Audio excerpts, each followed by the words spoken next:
Welcome to episode 46 of Paris Playbook. Today we're joined by our first sports agent on the podcast, Mr. Frank Johnson III. Mr. Johnson, thanks for joining me. How are you this Wednesday evening? Thank you for having me on your podcast today. Yeah, of course. It's always exciting. I like trying to get variety on the podcast, people from different walks of the sports world. So getting an agent on is definitely a different path that I haven't explored.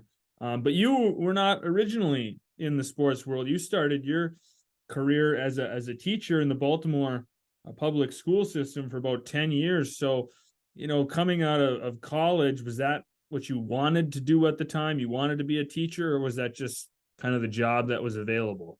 No, I wanted to be a teacher. I come from a family of teachers. I've always been very good in math. I was a math major in college, and I got an internship at a high school tutoring chemistry. And I really liked helping young people. And so I was deciding like what my career path would look like. And, with having many teachers in my family, thought it would be a great idea. I knew I wasn't going to play football anymore after college, and so I was like, that would be a great way to get into coaching. And so I started my career as a high school teacher, teaching algebra and geometry. So do you actually like math? You said you were good at it, but do you actually like it? I do. I was a math major in college. Yes. Yeah, my mom would love to hear that. She's a middle school math teacher, and she loves math. Oh yeah, that's perfect. So you mentioned playing football and how football wasn't going to be your career. Did you then coach football when you were teaching in the Baltimore school system? I did. And so the first job that I got in the school system was at Southern High School in Baltimore, Maryland. And I didn't notice at the time, but Southern was a nationally ranked basketball program. They had they had 4 and 5 star basketball players on their team, and so I wanted to coach football. And so I got an opportunity to be a football coach, but a lot of the top ranked basketball players were in my class, and there was kind of like they needed help passing the SAT and on the math portion. And so I was tutoring them and on the math portion of the test.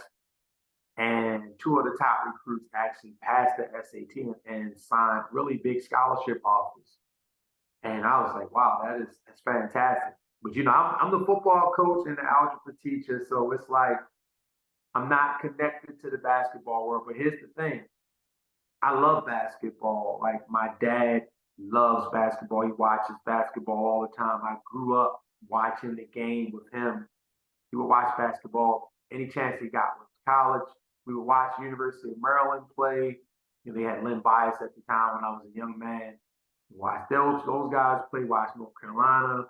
Watch Syracuse. All these different major teams. Georgetown for sure.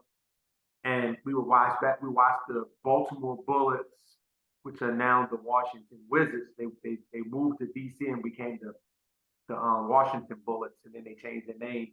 We would watch those guys. Actually, the Bullets had a guy on their team named Frank Johnson, and so people would always ask me, was I related to him? Was he my dad? Was he how did? And so I've always loved basketball, and I didn't know that my career path was being shaped at the time. I just was doing what I felt like was right, that I would hope someone would do for my child if they had a great opportunity and someone could help them. So I help these young men every day for probably like a 4 month period of time. And when they passed that SAT, their parents were like really, really excited because the young men had an opportunity to get a major scholarship to play basketball, but they really liked how I handled the situation with their sons and how consistent I was in helping them. Because most people will help an athlete become a better athlete, but you really have to search to get people to help an athlete become a better person or help them with things that's going to help them have a better life. And so that stood out to the parents. And it's just like the relationship that we had, it made it really easy to check in on the the basketball side. So I wanted, I'm teaching, I'm coaching, I'm actually doing well coaching. I was an assistant coach at Southern, and Southern actually fired the head coach, right? And here it is, I'm a brand new. I've been out of college what, 2 years. Out of college 2 years. They fired the head coach. The principal brings me in the office and asks me, "Do I want to be the head coach?" Absolutely want to be the head coach. So I become the head coach of Southern High School, and now I'm this brand new teacher, brand new coach, and I got a program that I got set up.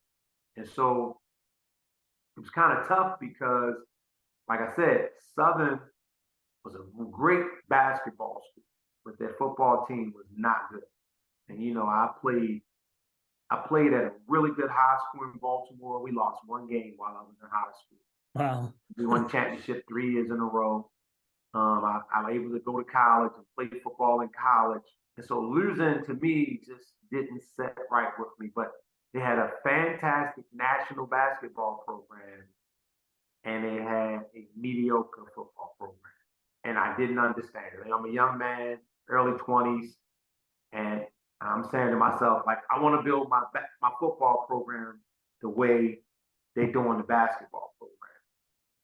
And so Do I you kid you think, not, the name of my company is Elite Athletes for Christ. yeah, Didn't want to name it Elite Athletes for Christ, but I had a dream, and it was clear as day. I mean, it was so clear. It was very scary. It felt like God Himself was talking to me, right?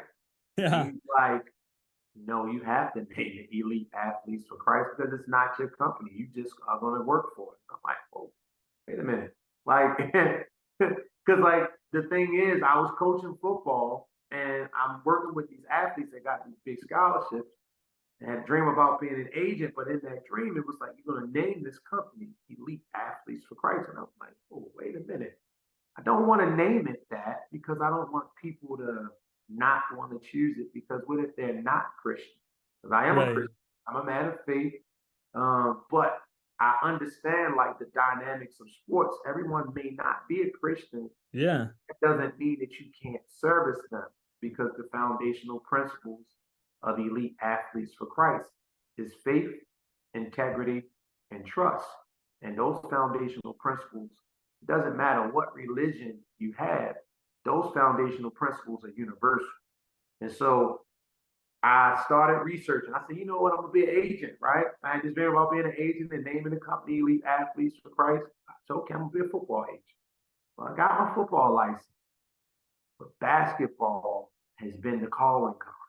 Like I help football players, and I would rather, if it was up to me, I would help football players and help manage their careers because they're so short. But it's like when you're called to do certain things, you really don't have a choice of what you're going to do. So, like I said, I got my license. Got my license. I reached out to the NBA and I filled out the paperwork, and I still believe like it was a glitch in the system or something, right? I laugh about this all the time now. I filled out the paperwork for the NBA, and they gave me my license immediately. I said, "Oh, whoa, hold on, because like you thinking like NBA, like that's this, that's like so far fetched. Like what's the? I filled out the paperwork, and they immediately gave me my license. And I'm like, I, so I got nervous because it's like I'm like, okay, I played football a lot. I know sports really well. I understand basketball really well, but thought I wanted to be a football agent, right? So I filled out the NFL paperwork also, and I took the test, and I passed the test, and I got my football license. So now I'm this new agent with 2 licenses and 2 major entities, right? But don't have a clue, and I'm still a teacher. I'm still a teacher at the time, right? And so one of my kids that I helped with the SAT signed with the University of North Carolina. Like, this is huge. So the University of North Carolina sends the private jet up to Baltimore so that he could make his decision about signing with the University of North Carolina. Of course, he signed with the University of North Carolina. He sent a private jet, right? So when he went to school, his mom asked me to go to the initial meeting when you meet the coaches and the kid gets dropped off at the summertime before basketball season starts. So I go, I meet Matt Doherty, and Matt Doherty was saying, Melvin speaks so highly of you, he thanks you, he doesn't believe he would have made it to this level without you. And I'm like, wow, like this is, again, I'm still really young. This is coming at me really fast, like really fast. And like I'm kind of mixing the story up a little bit because that happened before I got the license, but I was just trying to like shape the whole story about how things were. Like when I went to the University of North Carolina, I didn't have the license, but I had the dream before we actually took him to school about naming the company. And so that's what made me pursue getting the licenses as an agent, right? And so he goes to school, plays really well. And I'm like, oh boy, he's gonna get drafted. I'm like, damn, like this is crazy, right? And that's what made me apply to the NBA and get the license because it was not only him, it was the other kid that got the major scholarship, and they both were playing really well in college. And I'm like, they're probably gonna get drafted, and I better be ready because I told their mom, I gave their mom my word, I would make sure I would be with them if everything. But like, I didn't really know. I just knew that, if it was my son or was it my daughter or something, I would want someone to sincerely want to help them. And that was what it was. I sincerely wanted to see them succeed, but little did I know that God was shaping this whole process for me to become an agent. So after I got the license, they come out of school, I wound up signing one of the kids. And it became real because now he's going to be a pro basketball player.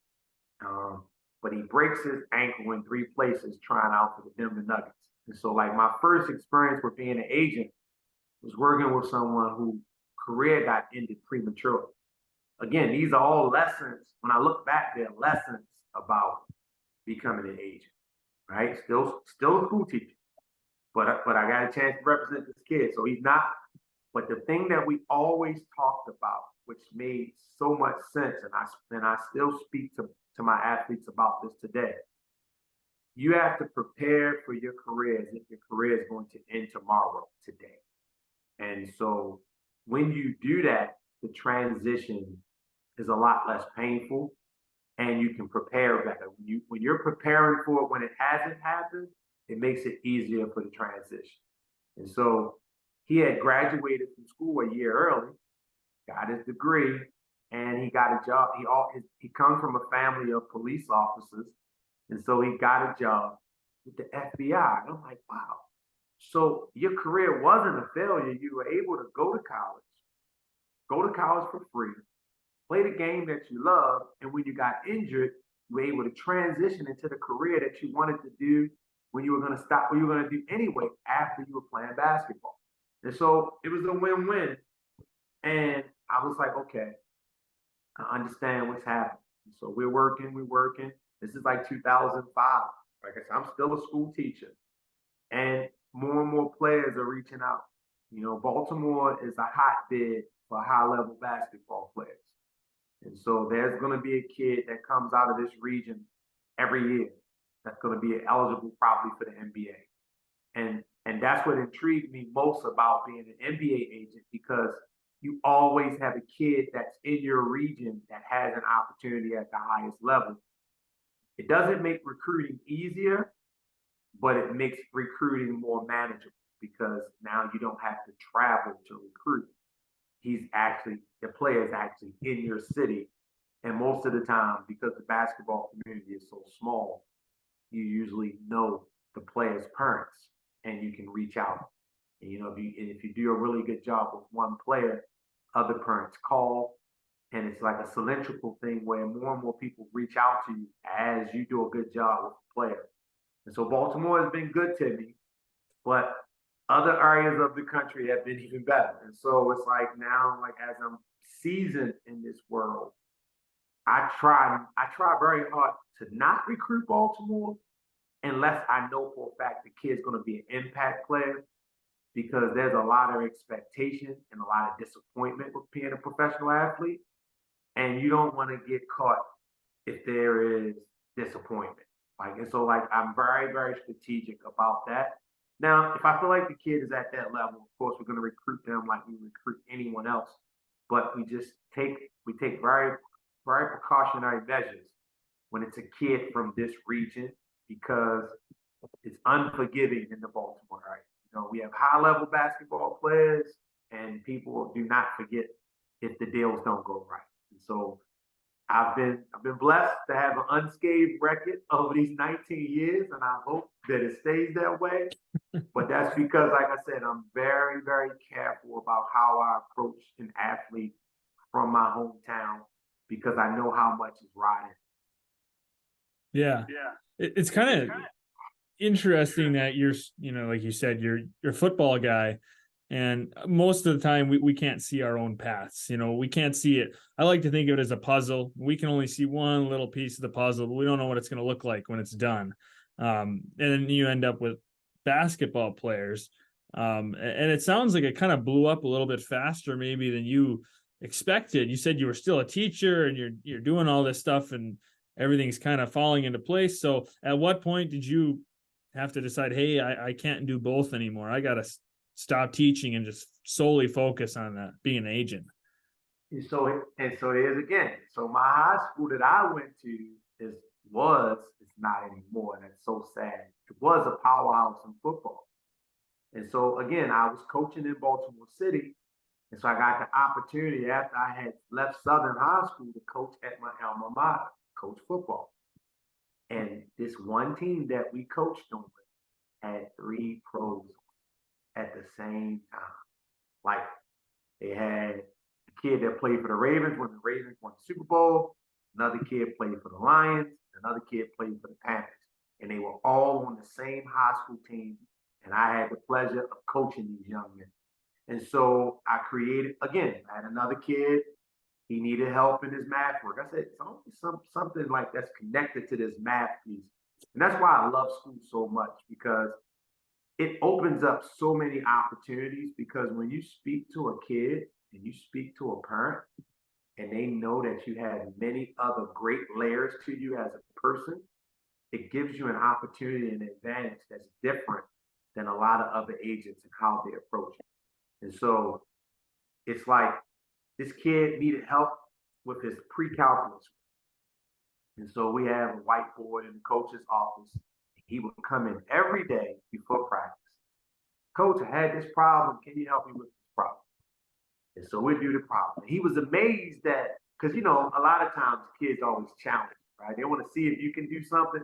He needed help, but he also wanted to see if I knew how to do the problem. So I did the problem really fast. He's like, you really know how to do this? Can you help me? So we started doing this on a daily basis, help him. Mind you, he's one of the top safeties in the area. He's a kid played for the Detroit Lions for a while. And he becomes really close. And so he goes to Hampton University. And my oldest daughter also went to Hampton University. And it was a perfect fit, because he had a chance. I had a chance for one of my players to actually basically watch over, make sure that my daughter was okay. But then we also had a relationship from him playing in high school, and we just stayed close. And he went through the process, and he got picked up by the Lions as an undrafted free agent, and I was helping him. So like in 2000, this is like 2010, and I'm like, I gotta make a decision, because if you keep doing multiple things, you won't do anything really well. So you got to make a decision. And I say that we were on the podcast for any young person that's listening. When there's something in your path that you definitely want to do, make the decision and walk towards it, because that's usually where all the opportunity lies. It's when you split your decision about what you want to do, you never give full attention to exactly what you want to do and what you're called to do. So you got to make that decision. And once you start walking that path, it gets clearer and clearer for what you are supposed to do, because that's what faith is all about. You take one step at a time, waiting for the next step, waiting for the next step. And that's how my career has been. And we're in a really good season right now. I'm smiling. I'm hoping and praying because 2022 is setting itself up for the trifecta. If you know anything about sports, you got football and basketball, but you got the WNBA and the NBA. So the agent's dream is to have a player in all three drafts. Play in the NFL draft, WNBA draft, and NBA draft. And it looks like EAC Global may have that in 2024. So we're praying and working really hard and hoping that that happens. But boy, that would be phenomenal if that happens. And that's what we're hoping that it will happen.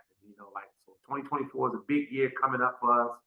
And so we're just working really hard each day to make sure that we can have an opportunity for that to work.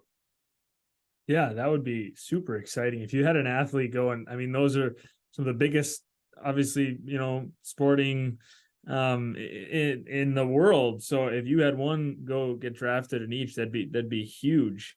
So how many athletes do you manage at one time? So the goal is 10 at one time. That's the goal. I've never been able to reach 10, but that's always the goal. And so right now we're currently at 3 athletes. No, maybe 4. I'm gonna say 4. 4 for sure. But a couple of our athletes have retired.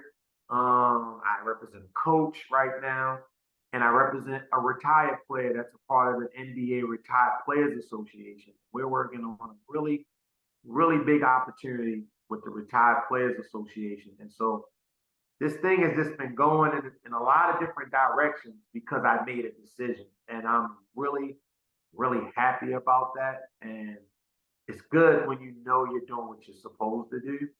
It's like I get a lot of comfort in that. And it's like the players, like the recruiting is different now because the players know what they want and the players recruit you. So that's why you need to do a great job every time you recruit someone. I recruit players like I've never had a player ever in my life, and my life depends on it. And I think my players can feel that. Like I treat them like they're my only client every time. I really try not to compare them to any other player because that would be doing them a disservice. And the goal is to treat them like they're the only player and the most important player in that league, and it works. It works. Like, is it easy? No, it is not easy. That's not easy because usually what happens when one player needs something, what do you think happens? Another player also needs something. And so you gotta I'm very strategic. Like I plan out my evenings. Like I send out messages. I schedule my messages. And so they're like, wow, he sends me a message all the time. But I'm working. When I'm just relaxing, I might send out 3 or 4 messages. I might work on a presentation when I know it's nowhere near the time to present it, but I'm working on it because I'm anticipating when that time comes, I'm not gonna have a lot of time to prepare on it. And so I had some exciting news today. Like the coach that I represent got recommended to coach the McDonald's All-American game today. Wow. Right? But here's the caveat. He needed to send his slide deck today. So with all of his pertinent information on it. But we did a slide deck 3 months ago because we were anticipating something like this happening. And so the committee members for the McDonald's All-American Committee reached out to him today and said, hey, I know it's late, but we want to submit your name because it's due today. I said, all right, I got it. So my coach reached out to me and I said, give me 5 minutes. We got it. And see, that's another thing. Like, so when you do stuff like that, it builds confidence because now they know they can depend on you, but they don't know that you've done the work a long time ago because you're anticipating what's coming. And that's the beautiful part about being a math major, because I did a lot of forecasts. I studied that. Like, I understand trends, and so that's how I operate, because I realized if you don't do that, you're gonna be late and you're gonna miss the party. And you don't want to miss the party. If you miss the party, then you're not gonna get the kid. And if you don't get the kid, you're not gonna get the commission. It's just one thing leads to another that you don't want. So you don't want Yeah. to be late for the party. You want to be early to the party, and you want to make sure you're the best dressed at the party when you get there. And you don't want to be scrambling last minute, No, trying to get not there at on all. time, but struggling because you're trying to get that slide deck together. And we got this huge opportunity. We can't get there.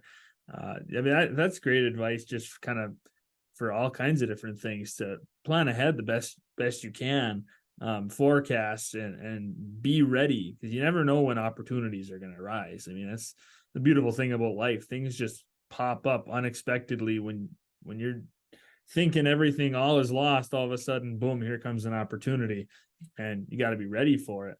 You gotta be ready for it. Like, I don't know if you knew I was gonna accept the podcast, but I had to look at the schedule to say, hey, does this fit in my schedule? But it did, because on Wednesdays I block off time to either do phone calls, meetings, podcasts, go to my office, because I'm at my home office now, but we go downtown to the office. I try to keep this day open so that if anything does happen, I'm available. Yeah, I'm glad you do. I'm glad you had some open time. So what are your responsibilities like for your athletes? What do you have to do when you take them as a client for So them, I guess? we have to assess where they are in the market, like where they first, if they're a draft eligible player, we have to assess where they are in the market. We have to make contact with the teams that we have relationships with. And then we have to prepare as if they're going to be drafted at the highest level. So training is at the forefront. Like, if you are eligible to be an NBA player or an NFL player, we want you to be the best player in your position for that draft class. And that means training is going to be probably the hardest thing you ever done in your life, because you don't know what level you can go to until you push to the point where you can't go anymore. And so we push, and we push hard. Like, and my thing is like this. I tell athletes this all the time. You reached out to us. You said you wanted an elite athlete for Christ experience. First word of the company is elite, which means that you have to be better than everyone else, which means that you're going to have to do things that other people may not do. So preparation is key. So we have this slogan that says prayer plus preparation equals prosperity. And so it doesn't make sense to pray and not prepare, or prepare and not pray, because they go hand in hand. You can't get to the prosperity until you've done both of those things diligently.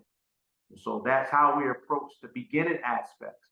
And so once they get drafted, the goal now is to position them in the marketplace, like align them with brands that fit who they are. Like, you don't want to place an athlete in a brand that does not fit their character, because you could really not only will you mess the athlete up, you'll also mess up your personal brand also. So we spend a lot of time creating relationships. And I'm very thankful for LinkedIn, because when I first became an agent, we didn't have LinkedIn. LinkedIn will make your life so much more manageable when you have a business, because there's not one person you can't get in contact with on LinkedIn. They're there. And so when you reach out to them, and you sincerely reach out to them, and you want to work on a plan for an athlete, most of the companies, podcast brands, they always want to do work, because good people like to work with good people. And so I try to pride myself in being a good person and doing things for people that I would want done for me in return. And again, that's not hard. That requires a lot of sacrifice, but that's the only way it's going to work when you represent an athlete. I mean, most athletes are my children age, and I would want someone to make sure that my children had everything that they need if they say they're going to help them and work with them. And so I treat the athletes like they're a part of our family. And I just go the extra mile just to make sure. Because when you go the extra mile, the blessing is always right there. It's right there. And so our day looks like that. So right now, I'm excited because college basketball starts on Monday. Monday. I love going to college basketball games. Like I try to, our day looks like we try to go to 2 games a week. Like when we're recruiting a player, we want to go to one of his games every week, or at least every other week. So right now we're recruiting 3 or 4 players, and so each week we're gonna have to pick a couple of places where we're gonna go. We go there and we watch the games and we make sure that the parents know that we're there for support. But this is the information gathering stage, because when you do your presentation, you don't want to present to a parent who doesn't like something and you put that in the presentation, because you'll lose the kid. For instance, we have a recruit that we're recruiting right now. The parents, the kid played for a particular AAU program. However, the parents don't want any association with the AAU program. And the only way you would know that is if you had a relationship with the parents. And so I always sit back because I form these relationships. And so other agents come and they recruit and they X themselves right out of the process because they're doing research, but they're not really making connections. Most agents can do really good research, but the best agents make connections. And so that's what our weeks look like leading up. And we'll be going to games all year long, all throughout the conference tournaments. And we always end the season, if the team's good enough, they go to the NCAA tournament, and we go to the Final Four every year. And so the Final Four is in Indianapolis this year. So at the end of the recruiting season, we'll be in Indianapolis, hopefully signing these players. And so it's going to be a little interesting because we also working with a WNBA player. Well, that will be a WNBA player slated to be a first-round WNBA player. And we're hoping that her team makes it to the NCAA tournament.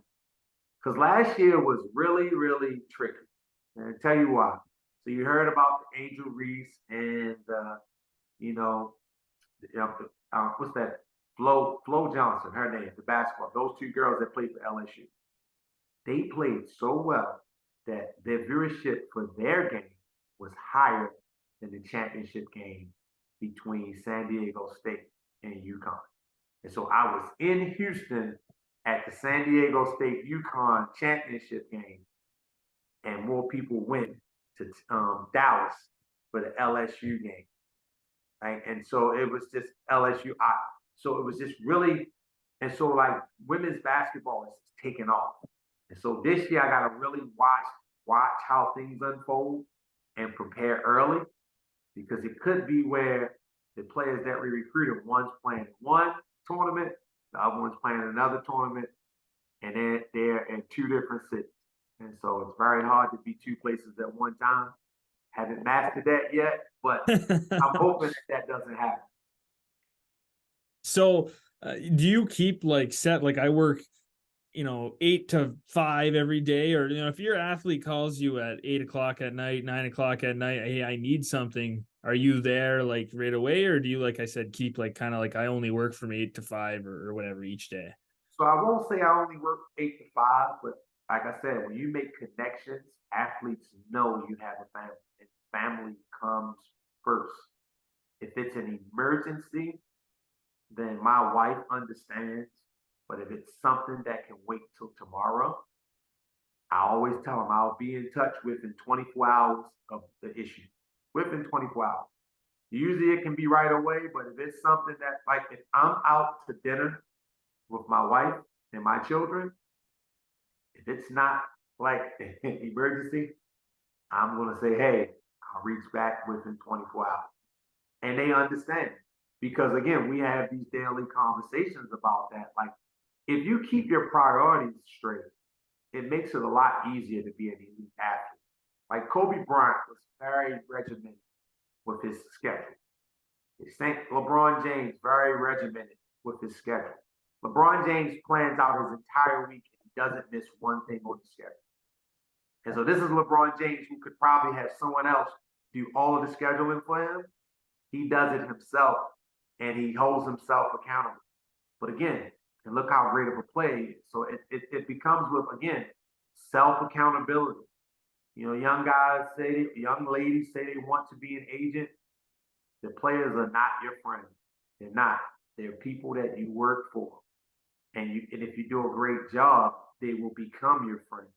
But in the beginning, you work for them and you have what they call a fiduciary responsibility, which means that you're going to put their needs before you put your own needs. And if you're a great agent, that's not something that's hard to do. You do that naturally. And so I'll give that advice to young people. You say you want to be an agent, you have to be able to put other people's needs before you and sincerely do it. Because if you're just doing it to get paid, most likely you will never get paid. Right. You've mentioned so many times, it's about that relationship, you know, like that. I mean, that's true with so much in life too. If you develop good relationships with people, whether it's in your career, your family, your friends, your sports, whatever it is, then you're going to be set up a whole lot better than if you said you're just trying to make money. Well, your client's going to know that and they're not going to want to work with you if that's your only goal. If you want them to truly succeed, like you said, they can tell, hey, he actually cares about me in all these aspects, on the court, in the classroom, all this different stuff. I can tell he genuinely cares. They're going to want to work with you, obviously, a lot more than, oh, he just wants to make a buck, you know. No, it's really hard. It's really hard being an agent. Like, this is a transparent moment. It might take you 5 years to get your first commission. I got my first commission 5 years after being an agent. 5 years. And that's why working is so important. Like, most agents work other jobs until they don't have to work another job. But if you prepare properly and you work properly, because you need great credit, you need to have great spending habits, and you need to save a lot of money. So if I was going to be an agent again, I probably would do it a little bit different. If I had to start from the very beginning, I probably would take like 3 or 4 years and just be a tremendous saver and investor and put all of my energy into building my finances and my resources and making sure that that is really solid and has a strong foundation, and then recruit players. Because if you have the foundation piece correct with the finances, you'll do a better job at recruiting the players and servicing the players. Because you got to remember, these players are multi-million-dollar entities, which means that you can make an enormous amount of opportunity and money working with them. So you should be in preparation for a long time before you actually get that opportunity. It just wouldn't be fair to the player's family, if you just don't know enough before you say you want to represent the athlete. Yeah.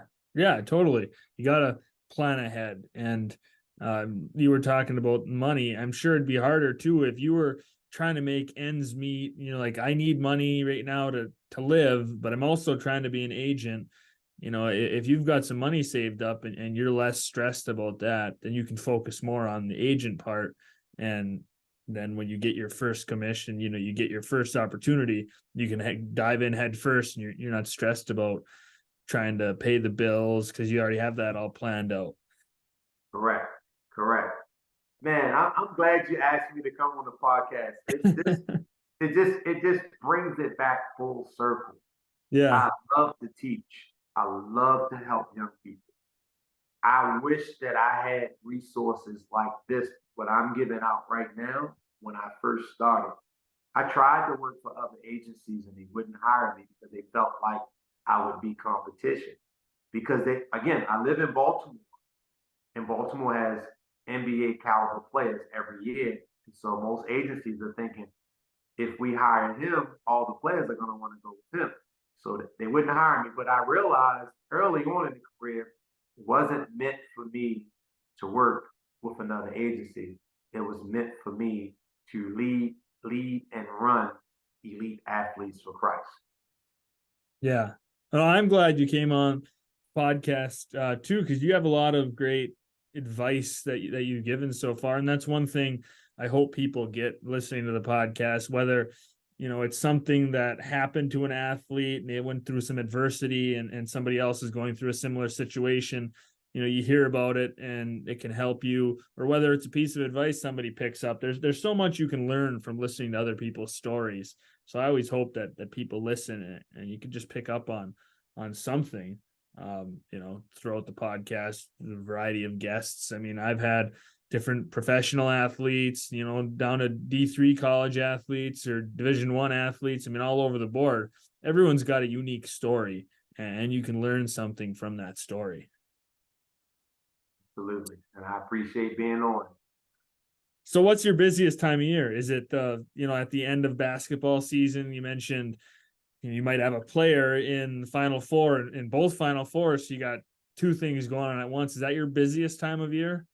I would think right after that would be really busy, but also January is very busy. And so we have a chance to work with a football player that has a chance to play in the NFL. And so when their season ends and bowl game is over with, you have a lot to consider with the player, and you're also recruiting. And so January is very busy. Early April is very busy. And so is probably early June, very busy. Now, my favorite month is August because that's when everything is like, ah, and then you can take a break, but then it picks right back up. So I haven't had an NFL player probably since 2016. And so this will be the first NFL player in 7 to 8 years. And so I won't be getting a break in August because they'll be in preseason. And so we'll be hoping and praying that they don't get hurt and make the 53-man roster and all those other things that go along with that. Yeah, right. Definitely. So let's talk just real quick about a few things when we wrap up the episode. Like, what's your favorite sports team? Growing up, what team did you root for the most, and which team do you like the most? Okay, so baseball, I love the Baltimore Orioles. So disappointed what happened to us this year, but Texas Yeah. is in the final, is in the World Series. So we lost to one of the best teams, but the Baltimore Orioles is my favorite baseball team. The Baltimore Ravens is my favorite football team. I think every year we're going to win the Super Bowl with the Ravens. And of course, and I got to say it quietly, but the Washington Wizards. I don't know what we are doing in Washington, but I don't know if winning is at the top of the list. We draft these great players every single year. A couple years later, we send them to title contending teams, and they help other teams win championships. So I don't know what we're doing, but I love the Wizards. That's because they used to be the Baltimore Bullets, and I Right. grew up watching basketball, watching them being a championship team, I might say, with Earl Monroe. And it's just hard, but that's my team, though. So Yeah. I'm not gonna throw them under the bus too much. But those are my three favorite sports teams. The Ravens, out of those, they look like they're legit. When they routed the Lions the other week, that kind of opened a lot of eyes. I think people were like, "Oh boy, this team." Lamar looks like that MVP caliber player again. They got the run game going. They got playmakers. Their defense. I mean, there's a lot to like about the Ravens right now. Yes, I just came back from Arizona. I went to the Cardinals game in Arizona this past weekend. And man, it was so many Ravens fans in Arizona. Nice experience. Lovely, lovely experience. Yeah. So who's your favorite athlete of all time? Oh, that's easy. Dr. J. Dr. J is Okay. my favorite. Absolute favorite. Like, there's no Michael Jordan without Dr. J. There's no LeBron James. There's no Magic Johnson. Like, he merged two basketball leagues, like the ABA and the NBA. He was such a high value player that they knew in order for the NBA to exist, they had to take Dr. J out of the ABA and bring him to the NBA because he was, the players followed him. He's Yeah. a phenomenal athlete and an even better person. Yeah. Just huge in the sport of basketball, like you said. So to end the episode, why don't we end on, what's the, or, maybe you've mentioned some different advice. So maybe a piece of advice, if you haven't mentioned it, that you give athletes you work with. Why don't we end the episode on that? I would say remain faithful and remain committed to your journey and your process. If you have a dream to be a professional athlete, I would say keep working at it every day, knowing that it can happen, but you have to put the work in. If you have a dream to work in the sports world, then you have to make sure that you're prepared properly with the education, with the knowledge, and with the resources that are needed to be successful. And you just have to have faith. You have to believe because without those two things, you can't do anything. But with those two things, you can do everything. Yeah, that's perfect advice. I think that's a perfect place to leave this episode. Thanks so much for coming on and learned a lot of things. And I think there's some great pieces of advice and things with your journey and kind of your teachings for people to pick up on. So Frank, thanks so much for coming on. Thank you, Alex, and I look forward to coming back on again. Yes, sir.